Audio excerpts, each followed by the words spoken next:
Bon, ben, disons-nous les choses, hein. En matière de besoin, de manque, c'est toujours pas clair, hein. C'est toujours pas clair, donc je me suis dit le mieux c'est de faire le point.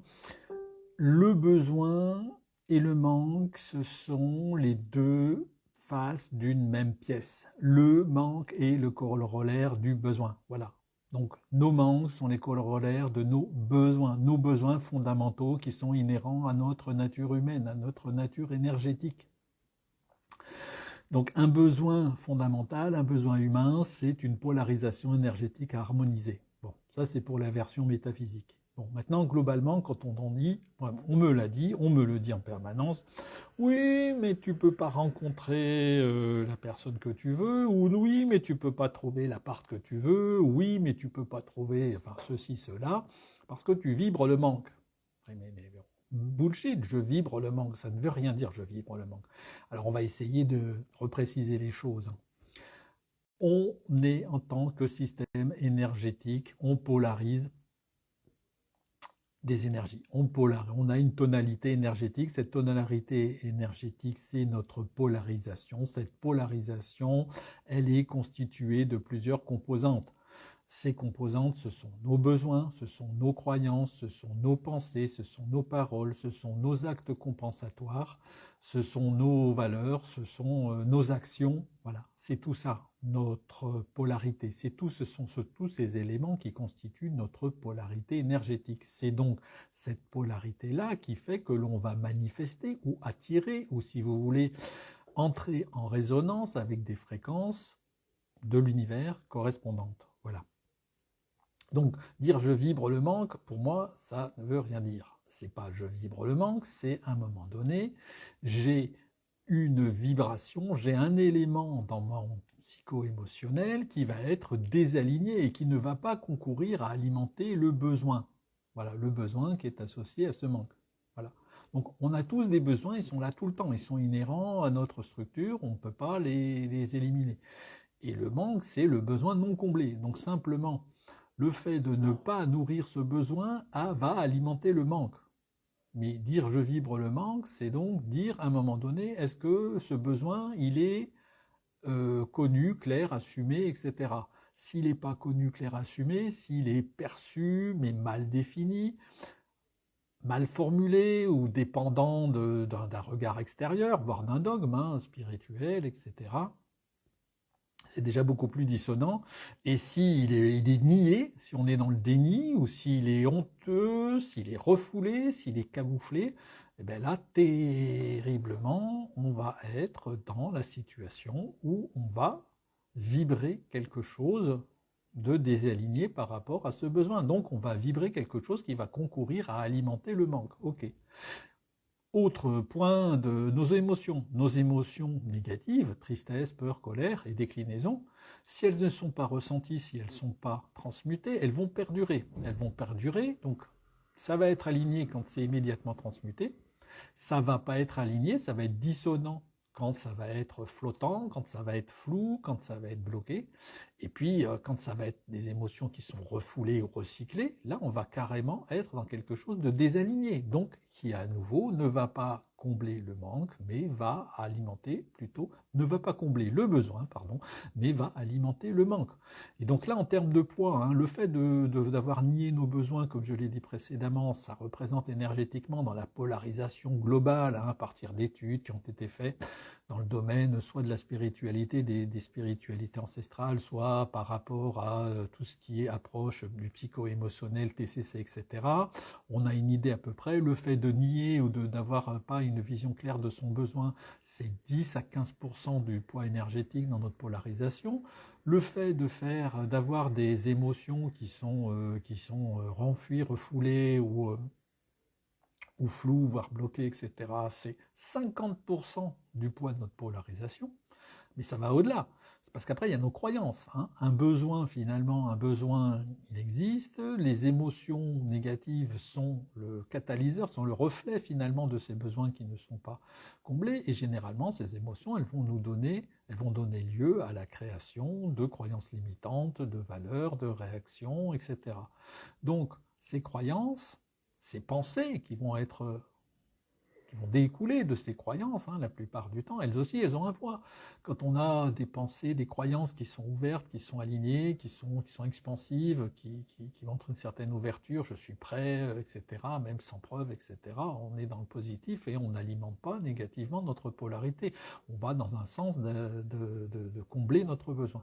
Par contre, quand on a des croyances qui sont ambivalentes, une volonté qui est en surface, avec une volonté en surface et des doutes sous-jacents,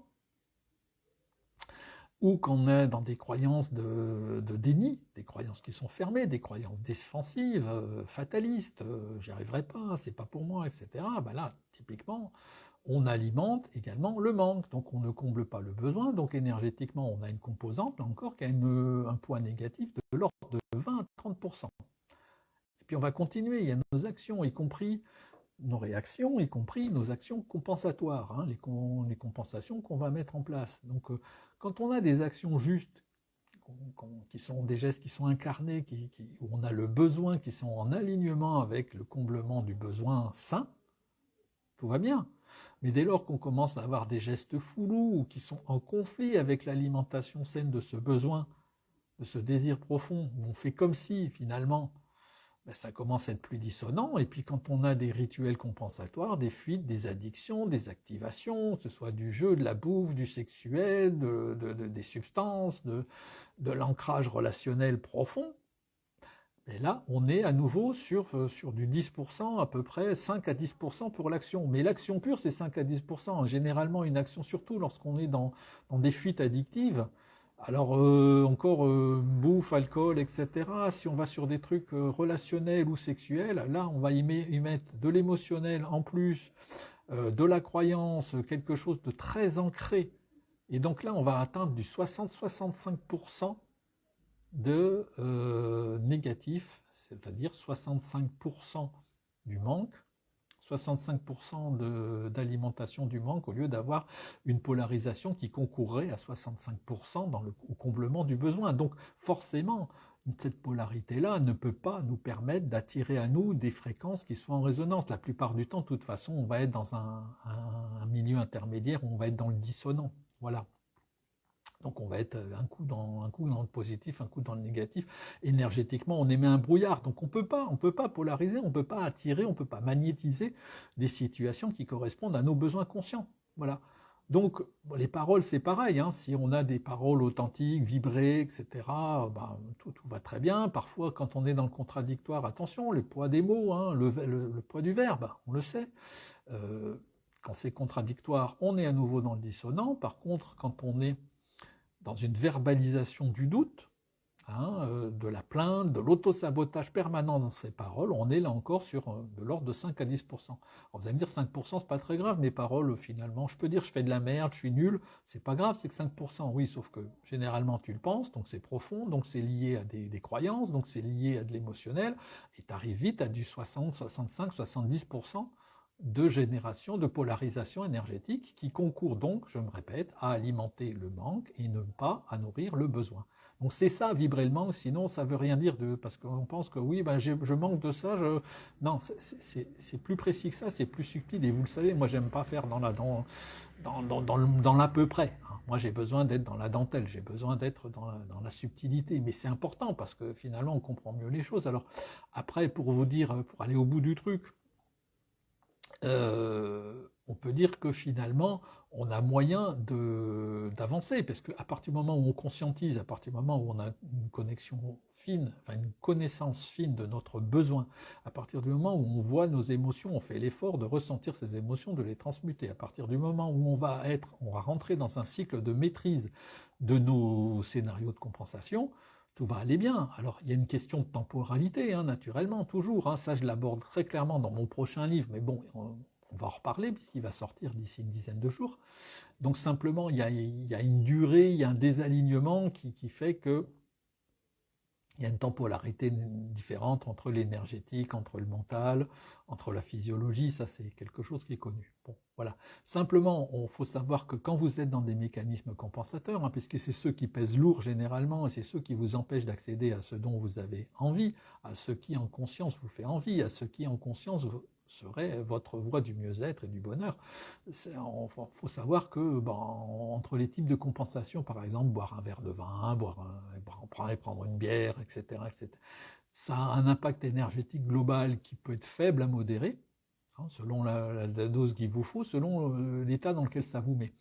Et puis, il y a une facilité de réalignement rapide, c'est-à-dire la facilité de réalignement qui va permettre de passer du mode polarisation négative à polarisation dissonante, puis polarisation positive. Donc selon le niveau de conscience que vous mettez sur un mécanisme compensatoire, donc un mécanisme, bon allez, je prends un verre de vin, je prends un morceau de chocolat, je prends machin, bon, on récupère très vite, d'autant qu'on en est conscient. Quand on va être dans des mécanismes un peu plus lourds, souvent de la compensation, je pense à tout ce qui va être hyperphagie, voilà, des choses comme ça, un peu de boulimie, etc., des troubles du comportement alimentaire souvent. Bon, là, on est sur quelque chose de modéré, là encore, selon le niveau de conscience qu'on va mettre. C'est généralement la facilité de réalignement, de se remettre dans l'axe. Bon, c'est moyen, selon le niveau de conscience qu'on met dessus, mais ça va encore assez vite. Tout ce qui est compulsif, réseaux sociaux, vidéos, etc., images, pareil, modéré à élevé si on sait quand même s'interrompre. Tout ce qui va être de l'ordre de fantasmes répétitifs, etc., c'est vachement élevé. Type porno, consultation, trucs comme ça, voilà, c'est élevé. Donc ça veut dire que ça demande beaucoup plus de conscientisation et ça demande, là, il va falloir rentrer dans un cycle de maîtrise. Et alors si on est dans des rituels anciens, qui date de l'enfance, de l'adolescence, avec une forte charge émotionnelle au niveau du comportement addictif, sexuel, fétichiste, schéma ancien, etc. Là, tu es sur quelque chose de très élevé en termes de charge, en termes d'impact énergétique global, et qui te demande la récupération rapide, le réalignement, il n'est pas rapide, à chaud, il n'est pas. Il faut tout de suite mettre de la conscience là-dessus, tout de suite savoir où on en est, ce que l'on veut faire, mais c'est tout à fait récupérable, hein. C'est simplement que ça va demander beaucoup plus de temps. Beaucoup plus de temps, parce que là, en général, sur ce type de rituel, bonjour Joël, sur ce type de rituel, on est sur quelque chose qui va cumuler à la fois la croyance, à la fois l'émotionnel, à la fois un ancrage physique souvent, hein, puisque qui dit addiction, hein, que ce soit des substances, du sexe ou quoi que ce soit, il y a une addiction qui est physique. Donc voilà, tout ça, ça va demander plus. Mais attention, hein, plus une compensation est ritualisée, plus elle est ancienne, plus elle est associée à des croyances profondes, plus énergétiquement elle est lourde. Donc, plus il vous faut de travail dessus, de conscientisation dessus. Mais il n'y a jamais rien d'irréversible. Voilà. À chaque instant, tu peux revenir te remettre dans l'axe, hein, en ne ramenant qu'un seul élément dans l'axe. C'est-à-dire que soit en éliminant des croyances, soit en changeant un comportement, tu peux très vite revenir dans l'axe. Voilà. Bon. C'est une question de temps. Il est certain que si tu rechutes, si tu craques dans tes comportements compensateurs tous les jours, tu auras zéro impact. Maintenant, si tu craques une fois par semaine, ça peut être quand même pas mal, si c'est selon ce que c'est. Hein. Si tu es dans l'alcool et que tu te murges une fois par semaine, c'est beaucoup. Si tu es, je sais pas moi, si tu fumes 2 paquets de clopes, tu dis, je suis passé qu'un, mais ça reste une consommation d'un produit élevé. Pareil, si c'est un shoot de cocaïne, ouais, c'est une fois par mois quand je vais en... Non, attends, ça va pas. Hein. Quand ce qui est consommation de porno, etc., si c'est pareil, si c'est sexy, alors que c'est du porno ou ce que tu veux, du sexe, dans un mode très addictif, très intense, très ancré sur quelque chose d'un fantasmatique lourd, si c'est ça, pareil, si c'est toutes les semaines, c'est pareil, ça va, il y a quelque chose qui ne va pas. Hein, voilà. Maintenant, si tu craques dans tes comportements, mais c'est pareil, hein, ça peut être tu craques dans les comportements de boulimie, d'hyperphagie, etc. Avec la bouffe, c'est pareil. Voilà, si c'est une fois par semaine, bon. Mais si ça devient... Après, plus tu vas mettre de conscience là-dedans, plus tu vas espacer, plus tu récupères le truc. Il n'y a jamais rien d'irréversible. Simplement, il faut comprendre la mécanique. Voilà. C'est un peu l'intérêt de mon boulot. Donc là, petit à petit, Alors, comprendre la mécanique et comprendre le sens des mots, hein, c'est toujours pareil. C'est pour ça que, alors en termes de mécanique, je l'explique, c'est-à-dire qu'on part souvent de situations où on a des pensées, des croyances fermées, des besoins qui ne sont pas bien identifiés, même quand ça fait très longtemps. Moi, je peux vous dire qu'à titre personnel, il y a des problématiques que je connais depuis très longtemps, sur lesquelles je travaille depuis 25 ans, et ça fait que, à tout casser, 1 an, que j'ai une vision très claire du besoin très fine. Parce que dire on a un besoin d'amour, ouais, 95% des humains ont un besoin d'amour. Maintenant, comment il va se manifester, quelles sont les origines, etc., c'est dissonant. Il y a plein de façons différentes d'alimenter ce besoin. Donc passer de pensées, de croyances, d'un émotionnel lourd, etc., d'ancrage et d'actions compensatoires qui ont une polarisation négative, à quelque chose de plus dissonant, où on va avoir un coup de l'ancrage négatif, un coup des actions, des postures fermées, un coup des actions délétères, puis un coup des actions liées, des prises de conscience qui sont là, qui s'installent au fur et à mesure dans le temps, etc. On va arriver à une polarisation dissonante, et puis plus on va avancer dans le temps. Ça dépend des personnes, il n'y a pas de règle, il n'y a pas de... Tu peux aller très vite si tu as des prises de conscience importantes, souvent, il ne faut pas souhaiter, mais genre, c'est un pépin de santé par exemple, bah, ça va te permettre de décrocher plus vite parfois d'une addiction. Voilà.